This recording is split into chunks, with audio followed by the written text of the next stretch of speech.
एक महात्मा थे माधवेंद्रपुरी नाम के,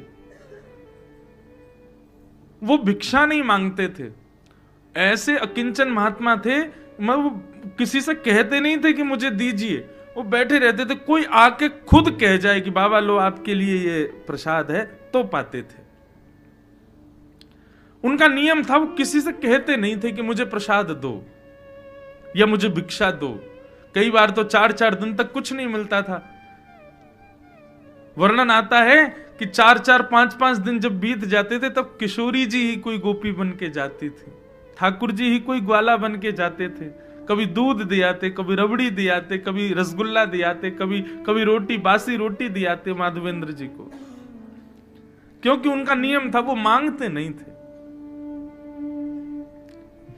विचार करो, स्वयं श्री जी जाती थी खीर लेकर के, दूध लेकर के, रसगुल्ला लेकर के, और कोई ऐसी दीनहीन सी गोपी बन के जाती कि बाबा को लगती पता ना कोई ऐसी कोई गोपी होगी ब्रज की, आ गई है दूध लेके, बाबा ले पी लियो, दूध बचाओ घर को, लेकिन होती वो श्री जी थी। एक दिन जगन्नाथपुरी दर्शन का भाव बनाया और गोवर्धन से चलकर के माधवेंद्रपुरी दास जगन्नाथपुरी आ रहे थे। बीच रास्ते में बंगाल प्रांत में, बंगाल या उड़ीसा प्रांत में खीरचोरा गोपीनाथ, उड़ीसा में है बंगाल में, उड़ीसा में ही पड़ते हैं, बंगाल के पास पड़ते हैं, यहां से दूरी है।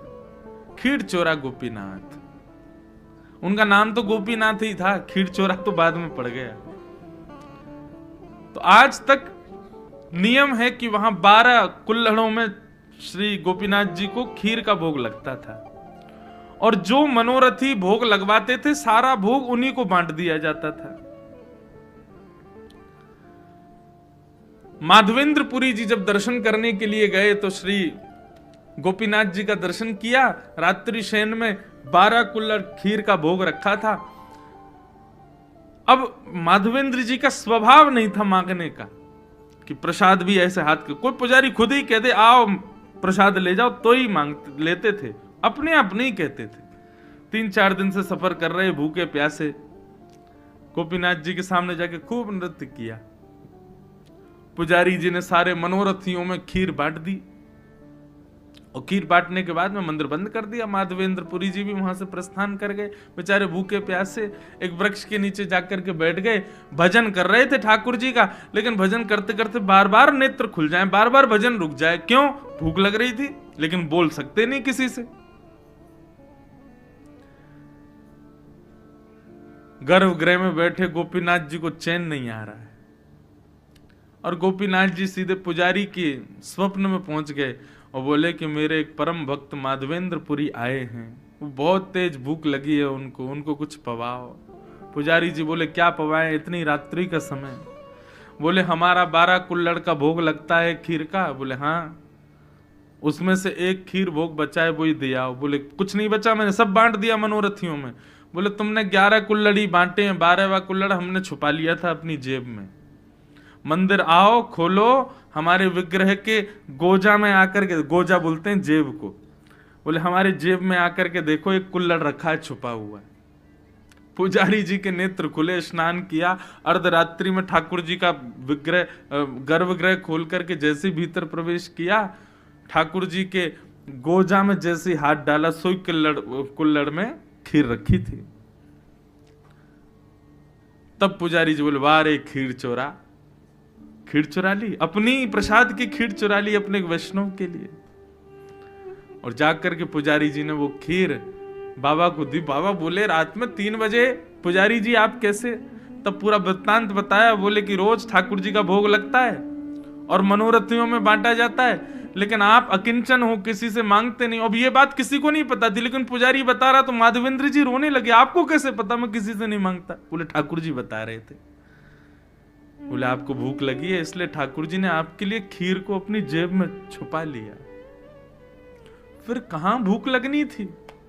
रोते रहे विरह से। बोले नाथ आपको पता है मेरा भाव, आपको, आप जानते हैं मुझको, मुझे इसी बात से इतनी प्रसन्नता है कि आप मुझे जानते हो।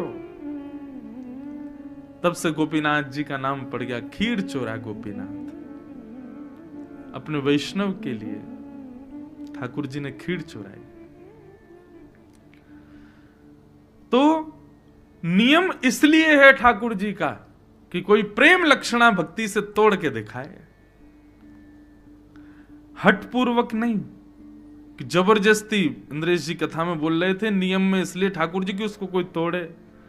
अब गर्भगृह में कोई जाने नहीं दे रहा जगन्नाथ जी के, हम कूद फांद के लड़ाई झगड़ा करके गेर के पुजारियों को घुसेंगे भीतर और सबको दिखाएंगे देखो हमने नियम तोड़ा। ऐसे नहीं, नियम तोड़ने का मतलब आप ना तोड़ो, आप प्रयास ना करो, ठाकुर जी प्रयास करें उसको तोड़ने का, उससे आगे आने का, उससे बाहर निकलने का।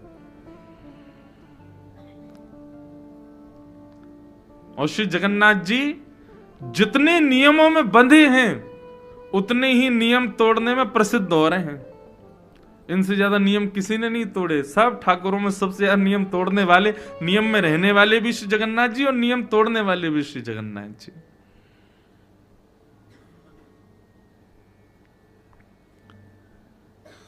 ऐसे प्रेम स्वरूप साक्षात प्रेम के विग्रह श्री जगन्नाथ जी को हम बारंबार प्रणाम करते हैं। और लाल जी हमारे लिए भी कभी कोई नियम तोड़े, अपनी भक्ति को उस स्तर पर ले चले कि कभी हमें भी लगे कि हाँ ठाकुर जी ने कोई नियम तोड़ा। मैं तो बहुत बहुत जगह तोड़वाए मैंने नियम। द्वारिका में श्री द्वारिका, कोई प्रशंसा की बात नहीं, मैं पुनः कह रहा हूं, मैं अपना कोई उदाहरण दूं ना तो उसको केवल आप विश्वास दृढ़ करने के भाव से सुनिएगा, मेरी प्रशंसा के भाव से मत सुनना, नहीं तो सब मेरे जो भाव होते हैं सब टूटने लग जाएंगे, होंगे ही नहीं फिर। तो द्वारिका में हमारे वहां के पुजारी चित्रांग पुजारी जी ने एक बार मुझे, मैं 3-4 दिन की कथा के लिए गया तो मेरे को बोले आप ना ठाकुर जी के सामने पद सुनाओ। तो हम और हमारे कुछ गंधर्व जन, हम लोग श्री द्वारिकाधीश के सामने विराज गए, 2-4 माइक लग गए और खूब गाए ठाकुर जी के आगे। तो शयन का समय था द्वारिकाधीश का, और शयन में श्रृंगार बढ़ाया जाता है, मुकुट बढ़ाया जाता है ठाकुर जी की, बिल्कुल हल्के श्रृंगार में फिर ठाकुर जी की शयन आरती होती है। तो हम लोग संध्या आरती के बाद में बैठे पद गाने के लिए, और गाते गाते पुजारी जी भूल गए कि ठाकुर जी का श्रृंगार बढ़ाना है, और ठाकुर जी पूर्ण श्रृंगार में पूरा पदावलियों का श्रवण करते रहे। और तभी किसी बुजुर्ग पुजारी ने आके बताया, बोले ठाकुर जी के शयन का समय हो गया है, शयन आरती होनी है। अब बोले कि अब शयन आरती होनी है, ठाकुर जी तो अभी तक संध्या के श्रृंगार में ही बैठे हैं, तो शयन का श्रृंगार तो अब करेंगे तो 1-1.5 घंटा एक्स्ट्रा लगेगा, 12 बज जाएंगे रात के। तो पुजारी जी मेरे पास आए, आकर के बोले भले पधारे ब्रजवासी, आज सैकड़ों वर्ष बाद द्वारिकाधीश जी की शयन आरती पूर्ण श्रृंगार में ही होगी, क्योंकि आज ठाकुर जी का श्रृंगार बढ़ाया नहीं गया, विलंब हो गया। और कितने वर्षों बाद वो बता रहे थे, कभी कभी कुछ हुआ होगा, कभी कोई तूफान आदि के समय नहीं हो पाते, नियम टूट जाते हैं, लेकिन कितने वर्ष बाद बता रहे थे, बोले आज ठाकुर जी पूर्ण श्रृंगार में शयन करेंगे। क्यों? इस प्रसन्नता में कि कोई ब्रजवासी ने आकर के नियम तोड़वाए। ठाकुर जी का आज शयन श्रृंगार बढ़ा नहीं है, तो अब श्रृंगार में ही सोएंगे ठाकुर जी। मैंने कहा श्रृंगार में सोएंगे नहीं, श्रृंगार में वृंदावन जाएंगे और कुंज में जाके गोपीन के संग रास विहार करेंगे। यही हमारे श्रृंगार आज बड़ो नहीं है ठाकुर जी को, बड़े श्रृंगार उतर जाए मतलब अब सोएंगे, लेकिन श्रृंगार में है तो इसका मतलब कहीं जाने की तैयारी में है। मैंने हमने ऐसे ऐसे पद सुना दिए, अब तो ठाकुर जी यहाँ ना रुकेंगे द्वारिका, अब जल्दी शयन आरती करो, कपाट बंद करो, ठाकुर जी वृंदावन जाएंगे आज, इसीलिए श्रृंगार में है।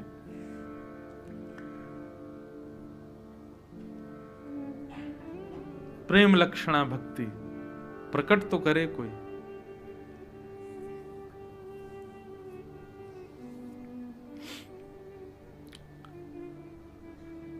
भगवान का विवाह रुक्मिणी जी के साथ में सुसंपन्न हुआ। कल कथा बहुत हमने रासपंचाध्यायी के बाद में फिर जल्दी जल्दी हम करने लगे।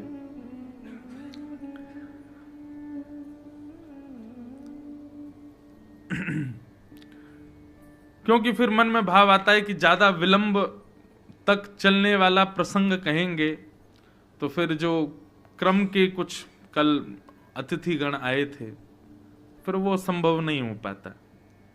मैं फिर उस भाव समाधि में पहुंच जाता, भाव साम्राज्य में आपको भी ले जाता कि ना आप उससे निकल पाते ना मैं, तो इसलिए फिर हम शीघ्र शीघ्र कह करके आगे बढ़े। तो कल रुक्मणी जी का सुंदर विवाह प्रसंग भी यहां हुआ।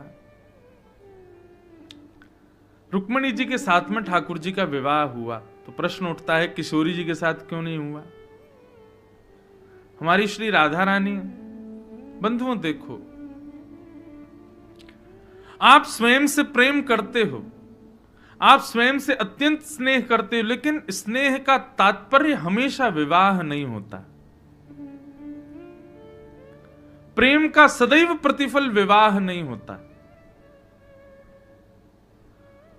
हम स्वयं को प्रतिबिंब में देख करके बड़े प्रसन्न होते हैं, अरे वाह कितने सुंदर लग रहे हैं हम, लेकिन उसके बाद भी अपने प्रतिबिंब से विवाह नहीं कर सकते, प्रेम कर सकते हैं।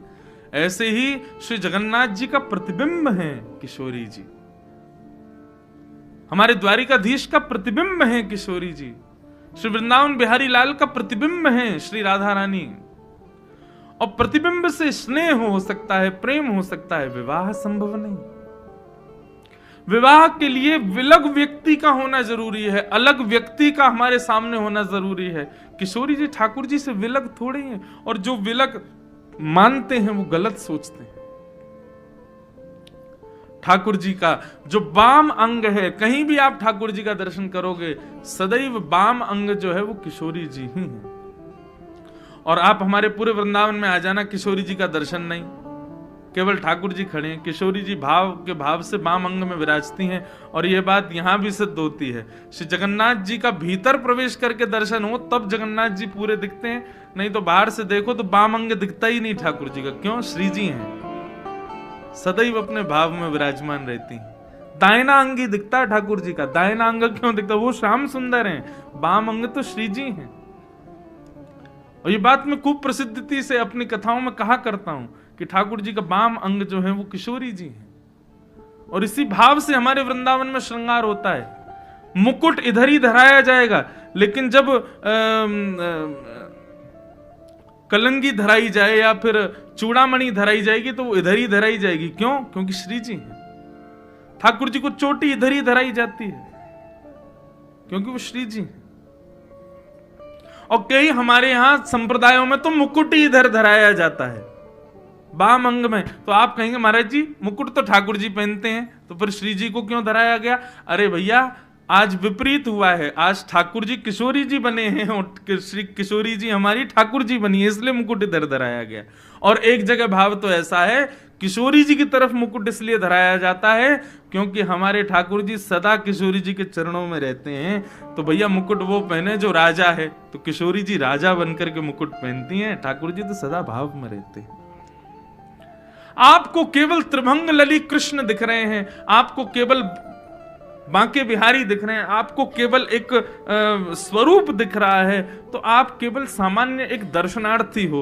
लेकिन ठाकुर जी के पूरे श्रृंगार में एक अद्भुत लीला का दर्शन हो जाए कि आज माला नहीं है, गले में 2 माल पहनी है, मानो ऐसा लग रहा है कि भक्त ठाकुर जी से लिपटे हुए हैं। आज मुकुट विपरीत दिशा में है, तो मतलब आज किशोरी जी ने ठाकुर जी का वेश धारण किया है। बड़े बड़े भाव हैं ठाकुर जी के श्रृंगार के पीछे,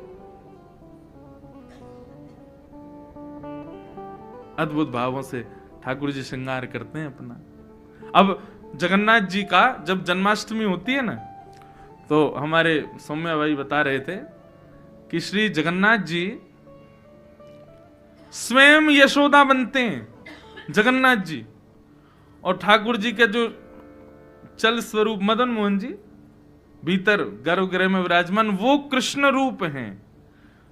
उनको लेकर के पूरी लीला होती है मंदिर में, जैसे वसुदेव जी दलिया में लेकर के ठाकुर जी को, सब लीला होती है। और उस दिन जगन्नाथ जी स्वयं यशोदा जी बनते हैं, और यशोदा जी बनने पर ठाकुर जी का वही भोग लगता है जो प्रसव के समय, बालक को जन्म देते समय मां को पीड़ा के समय जो औषधि दी जाती है, वो औषधियों का भोग जगन्नाथ जी लगाते हैं। क्यों? मैं यशोदा हूं, और ये जो हमारे प्रकट हुए हैं मदन मोहन जी, ये कृष्ण है। ठाकुर जी के श्रृंगार के बड़े भाव हैं, एक लीला चलती है ठाकुर जी के श्रृंगार में। कोई वैष्णव मिले, कोई कोई भक्त मिले तो उस लीला का वर्णन करे कि आज ठाकुर जी कैसे श्रृंगार में विराज रहे हैं।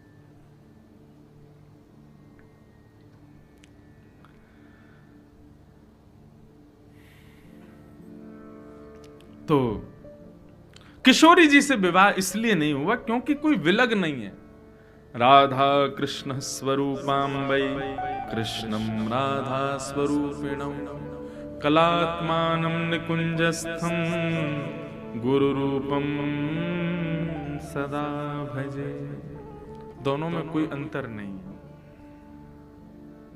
सम्मिलित स्वरूप है। तो भगवान का विवाह विलग के साथ में हुआ, जो उनसे अलग है। कौन है? लक्ष्मी।